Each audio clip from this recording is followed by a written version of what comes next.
Our dreams can be colorful, peculiar, and sometimes downright scary. But as our subconscious mind journeys through uncharted territories each and every night, can we unlock clues about our physical health? Ever had a dream about tumbling down a hole, or being paralyzed, or where a tooth fell out?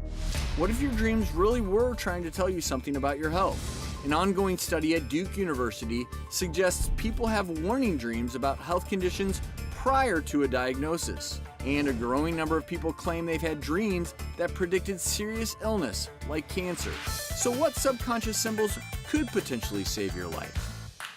Dr. Larry Burke, the author of Dreams That Can Save Your Life, joins us in the audience, along with Diane, who has experienced this phenomenon firsthand. Welcome to you both. Now, Dr. Burke, I want to ask you first, a friend actually influenced your research and influenced you to write this book. Tell us about that. Yeah, back in 2004, one of my very best friends told me about this dramatic dream that she had. Woke up in the middle of the night. She's on an operating room table. A woman surgeon is actually operating on her breast. She sees the cancer where it's being operated on and wakes up terrified. Now, what would you do with that dream? Well, she went and got a mammogram, but she had no symptoms, no lump, nothing. And so she walks in, gets the mammogram. Radiologist comes out and says, well, your mammogram is normal. You can come back in a year. And she goes, no, I need an ultrasound.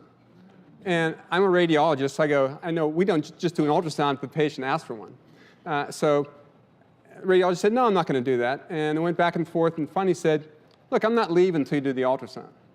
And radiologist goes, well, I wouldn't even know where to do it. And she said, do it like right here. So she points where it was in the dream. Radiologist kind of rolls her eyes and puts it on her, and it's like shocked because there's a cancer deep in the breast and couldn't find it on the mammogram. And women with dense breasts, it's sometimes hard to find on the mammogram, but the ultrasound found it. And then a week later, she went to get her appointment for the doctor to get the biopsy, walks in, and it's the woman from the dream. So, yeah.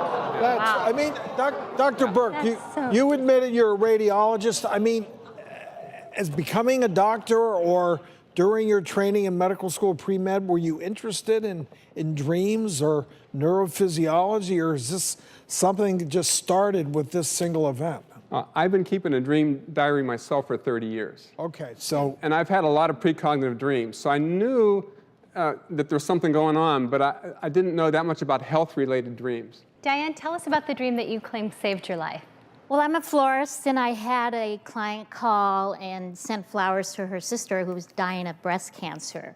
The next night, I had a dream that I was telling my cousin I had the big C, but I wasn't, it was like, oh, that was the client, you know, going through my head. And then the next day I had like a dot, and then the dot got as big as a quarter, like within 2 days. I went to the doctor, and she says, well, you have mastitis. Take the antibiotics and come back and see me in 4 weeks. And I went home and I did some research, and I thought, oh, this sounds serious. So I went to another doctor, and he said the same thing, and I demanded more testing, please.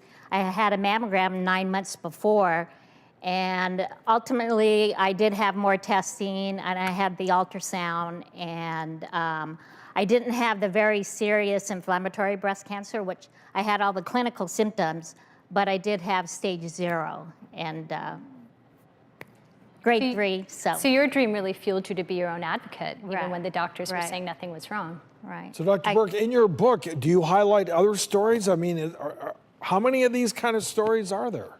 Well, I published my original research back in 2015 in a medical journal with 18 women who dreamed their breast cancer. And then after that happened, I gave a TED Talk, and I started getting reports of other people having other types of cancer dreams, colon cancer, brain tumors. Even the actor Mark Ruffalo had a brain tumor dream back in 2001, and it saved his career.